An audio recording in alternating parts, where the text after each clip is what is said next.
Good Hello, morning. Hi, sis. we're on lesson 41. God goes with me wherever I go. Want to take it away? Yeah, I'll read that. Great. Today's idea will eventually overcome completely the sense of loneliness and abandonment all the separated ones experience. Depression is an inevitable consequence of separation. So are anxiety, worry, a deep sense of helplessness, misery, suffering, and intense fear of loss.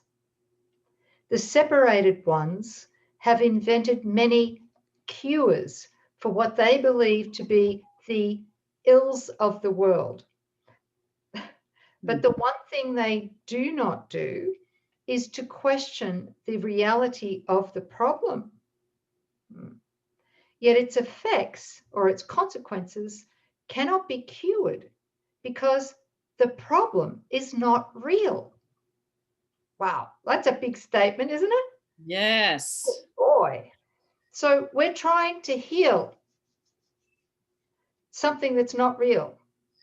Yes. Oh my gosh. I'm just reminded of a blog that's right on the money for this, but anyhow, I'll bring it up at the end. But yes, we are shown some problem and then we assume that it's real, and then because the ego looks upon it, makes it real, makes a value judgment about it, and then sets off to correct, fix, heal the problem. But the little hidden question, the assumption that's hiding there, is that what you're looking at is real in the first place, and that's exactly what the ego does not want us to see.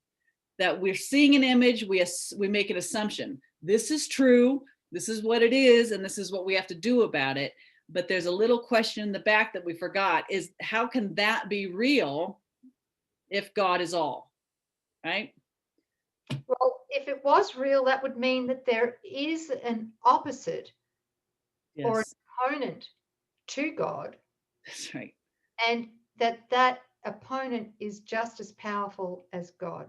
That two powers, separation has occurred, that ego is also intelligent, a real mind apart from God. Yes, absolutely. God and something else is the premise of every problem that we give power to.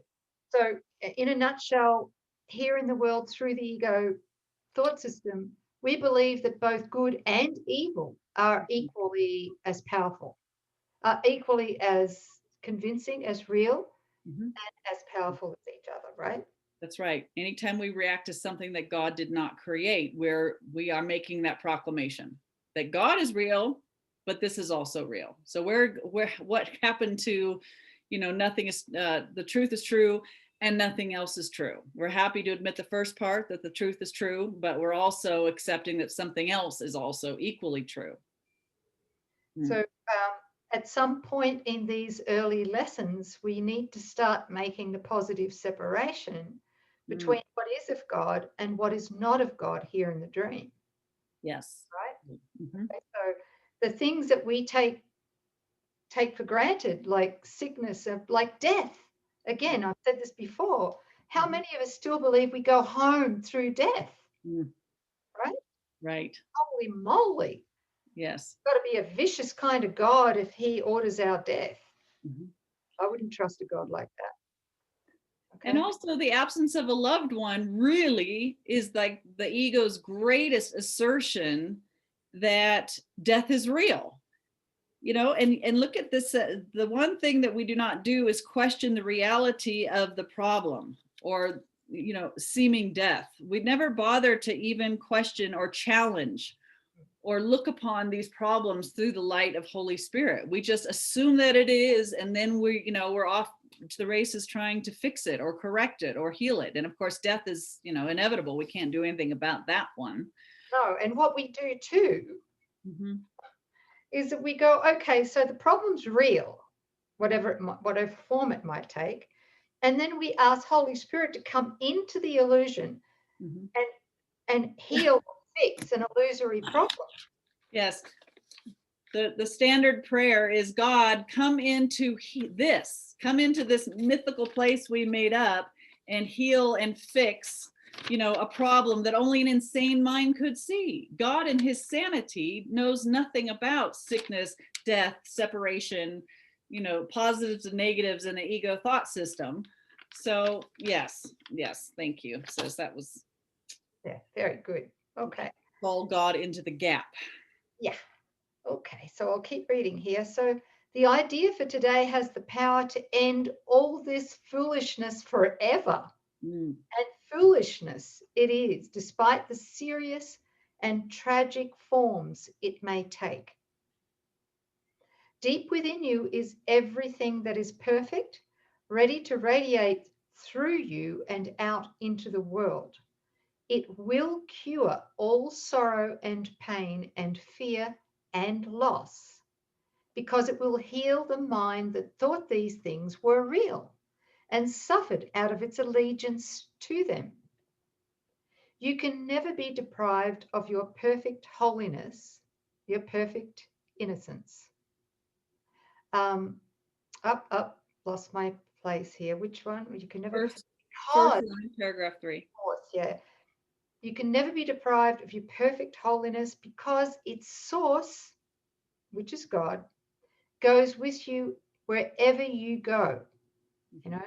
You can never suffer because the source of all joy goes with you wherever you go.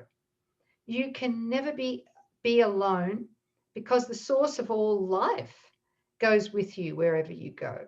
Nothing can destroy your peace of mind because God goes with you wherever you go. Because God is in our mind. Sorry? Because God is in our mind. Yes. Mm. But, of course, we won't know he's in our mind until we desire the awareness of that. Right. And the prerequisite for awareness of God in our mind is to say no to believing what is not God. That's right. Yeah.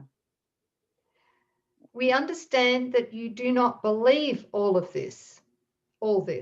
How could you, when the truth is hidden deep within under a heavy cloud of insane thoughts, dense and obscuring, yet representing all you see?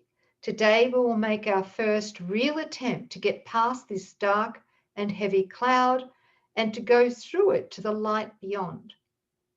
There will be only one long practice period today. In the morning, as soon as you get up, if possible, sit quietly for some 3 to 5 minutes with your eyes closed.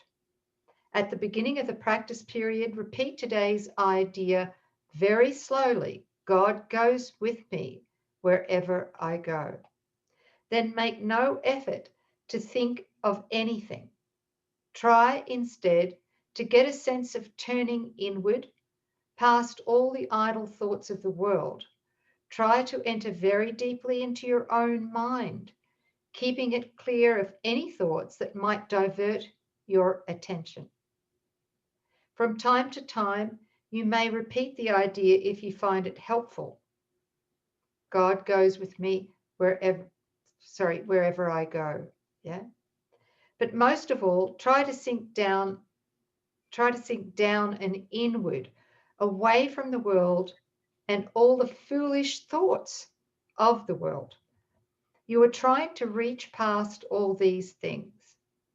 You are trying to leave appearances and approach reality, remembering that appearances are what we seem to see in the body and in the world, in our mind, right? Right. Oops. Paragraph 7. Thank you. Yeah. You are trying to reach past. You are trying to leave appearance and approach reality, right? It is quite possible to reach God. In fact, it is very easy because it is the most natural thing in the world. You might even say It is the only natural thing in the world. The way will open if you believe that it is possible. This exercise can bring very startling results, even the first time it is attempted. And sooner or later, it is always successful. We will go into more detail about this kind of practice as we go along, but it will never fail completely, and instant success is possible. Well, from my own experience and from yours, sis, definitely support that and say, yes, it is possible, right? And it's easy. When we desire it, that's what I found. It was equivalent. The results were equivalent or related directly to my level of desire for it. No distraction, going straight beyond all appearances and all stories in the mind, and desiring just to connect with our source. And I love the emphasis on it's the most natural thing in the world. To be what we are is our natural state. It doesn't require any efforting. And later on, he goes into how much efforting and stress that identifying with the ego and the mythical me requires. Exhausting, high level of stress, always in that tension of trying to be what you're not, which is so unnatural. Yeah, beautiful. Throughout the day, use today's idea often, repeating it very slowly, preferably with eyes closed. Think of what you were saying, what the words mean.